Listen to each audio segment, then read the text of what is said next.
जीतेगा भाई जीतेगा, जीतेगा भाई जीतेगा, जीतेगा भाई जीतेगा, जीतेगा भाई जीतेगा। नमस्कार दोस्तों, मैं हूं गोपाल राजपूत करण। मेरी दिल्ली मेरी शान की खास चर्चा में आज मैं करकाडूमा के अंदर हूं। जैसा कि आप जानते हैं, करकाडूमा के अंदर बार एसोसिएशन का चुनाव होने वाला है। हमारे साथ एक युवा चेहरे हैं, लोकेश वर्मा जी। जैसा कि सब जानते हैं, आज इन्होंने अपना नॉमिनेशन भरा है। हम जानेंगे इनकी क्या उम्मीदें हैं अपने साथियों से और ये किस आधार पर चुनाव लड़ रहे हैं, क्यों इनको लोग समर्थन करें और वकीलों के लिए आने वाले समय में क्या करेंगे। तो मैं चाहता हूँ सब अपने वकील भाइयों का मैं सहयोग देने के लिए धन्यवाद करता हूँ। दूसरी बात, जो एडवोकेट प्रोटेक्शन एक्ट है वो बहुत ज़रूरी है, जिसको हमने पहले भी उसके लिए लड़ाई लड़ी है और हम हमेशा लड़ते रहेंगे। पीछे कोरोना आया, हमारे युवा साथियों के साथ और सभी वकील भाइयों के साथ में ये बहुत समस्या आई। वकीलों को देखने के लिए कोई नहीं आगे आता। डॉक्टर्स के लिए, अन्य और फील्ड के लिए, सबके लिए प्रोटेक्शन एक्ट बनाए जाते हैं। सिर्फ एक वकील के लिए नहीं है। वकील का परिवार सफ़र करता है।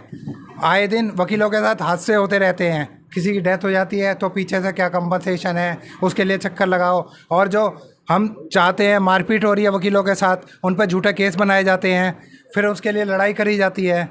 लेकिन वही है, फिर कहते हैं कि वकील बदनाम है। कि वकील क्या है? वकील वो आदमी है जब सबके दरवाजे बंद हो जाते हैं हर तरफ से, जब कुछ से उम्मीद की कोई किरण नहीं दिखती, तो उसे याद आता है कि मुझे वकील के शरण में जाना है या वकील के पास जाना है अपने आप को संभालने के लिए। लेकिन वकील के लिए कोई कुछ करके राजी नहीं है। सब कहते हैं वकील ऐसे वैसे फीस लेते हैं, ये करते हैं। काम भी तो करते हैं भाई दूसरों के समाज में। जैसा कि अभी कोरोना काल में सुप्रीम कोर्ट ने वकीलों के लिए एक टिप्पणी की कि आप ये समाज सेवा कर रहे हैं, ये काम नहीं है, आप फिलहाल कुछ सोचिए अपने बारे में। क्योंकि उस टाइम कोरोना में पूरा देश घुटने पे था।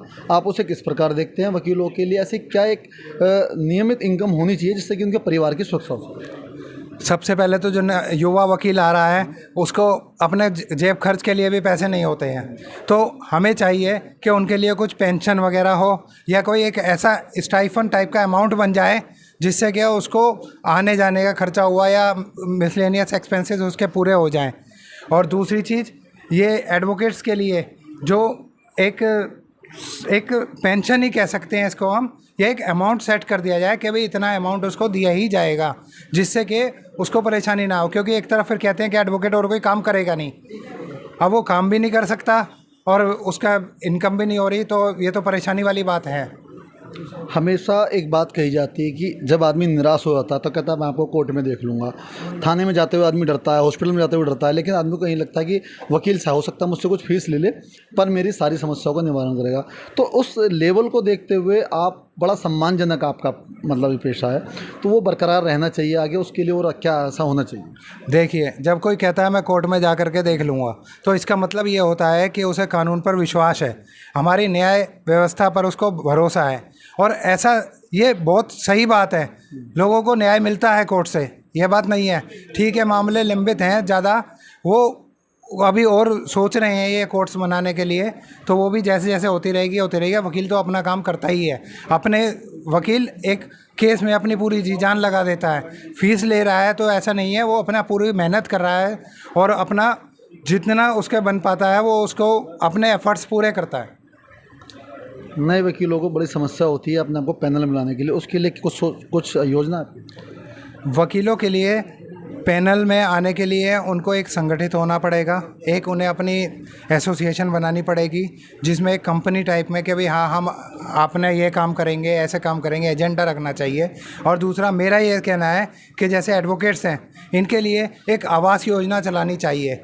डिस्ट्रिक्ट कोर्ट के लिए भी, हायर कोर्ट के लिए भी, कुछ शायद ऊपर हायर कोर्ट वगैरह में तो चल भी रही हैं, लेकिन जो अपने डिस्ट्रिक्ट लेवल पे, डिस्ट्रिक्ट कोर्ट वगैरह पे जो एडवोकेट एनरोल्ड प्रैक्टिस कर रहे हैं, तो उनके लिए एक आवास योजना, एक उनके लिए मेडिकल स्कीम आई हुई हैं। लेकिन मेडिकल स्कीम कैशलेस होनी चाहिए। इसमें उनको कुछ पैसा देना पड़ता है अपनी जेब से।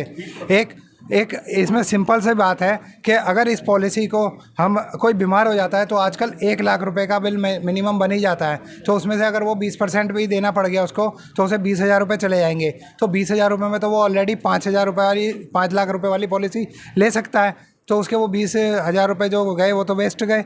तो इसलिए कैशलेस होनी चाहिए, और अगर आपने रखना भी है इसमें तो शुरू के 3 लाख रुपए तक कोई कैशलेस होनी चाहिए, उसके बाद आप 5%, 2%, 10% ऐसे उससे ले सकते हैं।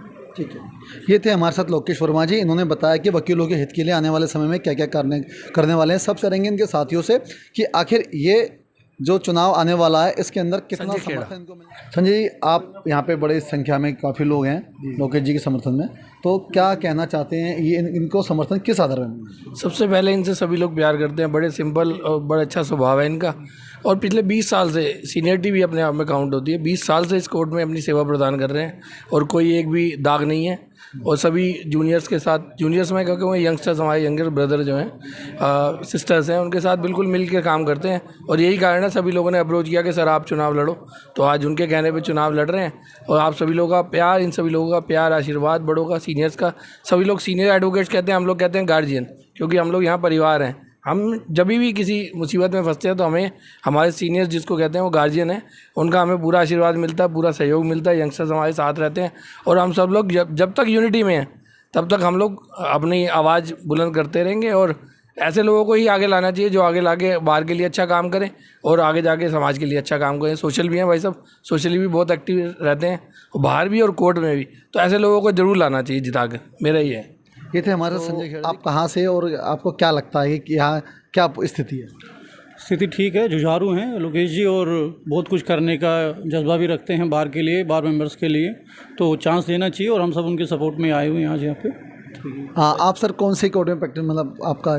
मेरा बेसिकली द्वारका कोर्ट में।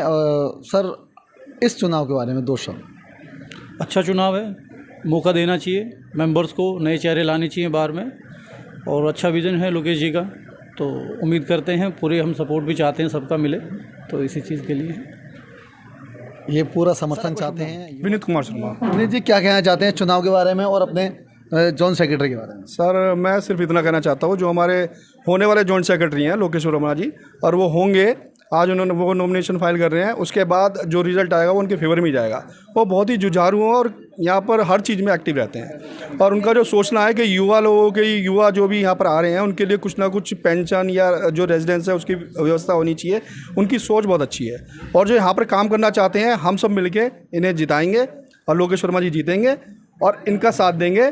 लोकेश वर्मा जी जो भी यहाँ पर काम करेंगे वो सारे युवाओं के लिए करेंगे, सारे वकीलों के लिए करेंगे, उसका लाभ सभी को मिलेगा। सर आपका नाम? मेरा नाम मनीष अंगिरश है। तो आप मानते हैं कि जैसे पुलिस कॉलोनी होती है, बहुत जल्दी अधिवक्ता कॉलोनी भी होगी? हाँ जी, होनी चाहिए, और लोकेश जी का जो ये सोच है ये बहुत अच्छी है। जजों के लिए मकान है, कोर्ट स्टाफ के लिए मकान है, और जो सब क्लाइंट्स के लिए लड़ने वाला वकील है वो सड़क पर है, ना उनकी सुरक्षा है ना उनके आवास है। तो अगर इनकी ऐसी सोच है तो इसके लिए सारे साथियों से मेरा यही रहेगा कि इनको पूरे बहुमत के साथ अच्छे से जिताएं, और ये सबसे कर्मठ, जुझारू और ईमानदार साफ छवि के हैं। तो मैं तो ये कहना चाहता हूँ, ये इनका व्यवहार बहुत अच्छा है, और जो नए युवाओं के लिए जो उन्होंने सोचा है ना कि मतलब जो नए नए वकील आते हैं उनके लिए हमने ये करना चाहिए, वो करना चाहिए, और निस्वार्थ होकर सेवा करते हैं हम, तो उन्होंने इनको जिताएंगे। ठीक है। मैं तिलक राज सिंह एडवोकेट, ये हमारे युवा नेता हैं और ये सभी के लिए जुझारू भी हैं और सभी के लिए बहुत अच्छा काम करते हैं, खासतौर से यंगस्टरों के लिए। कोई भी मदद हो, कभी भी आधी रात के लिए हमारे साथ सभी के लिए खड़े हुए हैं, क्योंकि हमने ऐसा इनको देखा है, तो इसलिए हम इनको चाहते हैं कि इनको विजयी बनाएं और अपनी आवाज़ बुलंद करें सर।